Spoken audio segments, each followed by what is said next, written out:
வணக்கம். நாங்கள் CLF கூட்டத்தை முடித்துவிட்டோம். இப்போது நாம் ஒரு வழக்கமான சந்திப்பை உருவாக்க வேண்டும். ஆனால் ஒரு வழக்கமான சந்திப்பை உருவாக்குவதற்கு முன், சுயவிவரம் BPM ஐடியால் அங்கீகரிக்கப்படும். BPM அனைத்து தரவையும் சரிபார்க்கும். அதன் பிறகு CLF சுயவிவரம் பதிவேற்றப்படும். BPM அனைத்து தரவையும் சரிபார்ப்பார்கள். அதன் பிறகு, அவர்கள் கட்-ஆஃபை பதிவேற்றுவார்கள். அதன் பிறகு, நாம் அடுத்த சந்திப்பை உருவாக்கலாம். CLF கட்-ஆஃப் கூட்டத்தின் விவரங்களை நான் உங்களுக்கு காண்பிப்பேன். நீங்கள் கூட்டங்களின் பட்டியலுக்கு செல்வீர்கள்.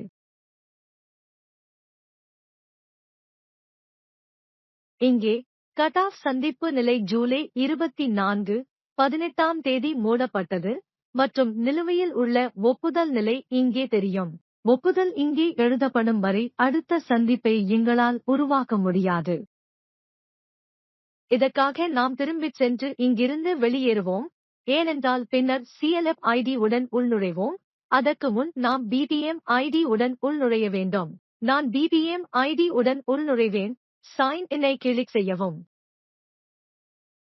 இப்போது நாம் BPM ஐடிக்கு வந்துவிட்டோம். இங்கே நீங்கள் கூட்டமைப்பு விருப்பத்தை காணலாம்.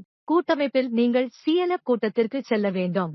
நீங்கள் பார்ப்பீர்கள், அதன் சந்திப்பை நாங்கள் படம் பிடித்துள்ளோம். நீங்கள் இங்கே பார்க்கலாம். முதல் மகளிர் கிளஸ்டர் கூட்டமைப்பு.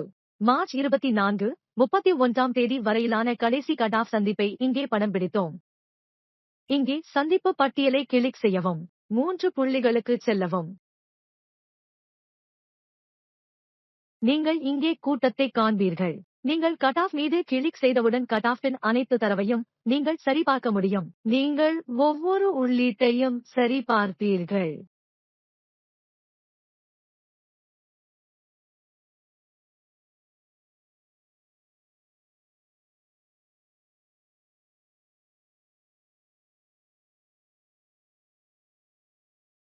நீங்கள் இங்கே எல்லா தரவையும் காண்பீர்கள். திரும்பி போகலாம்.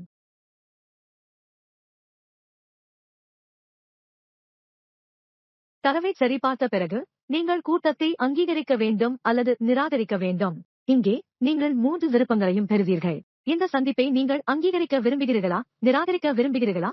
நாங்கள் அங்கீகரிக்க விரும்புகிறோம். அதை அங்கீகரிப்போம். எங்கள் சந்திப்பு அங்கீகரிக்கப்பட்டுள்ளது. நாங்கள் அதை செய்வோம். இப்போது CLF இல் உள்நுழைந்து அடுத்த சந்திப்பை உருவாக்குவோம். நன்றி.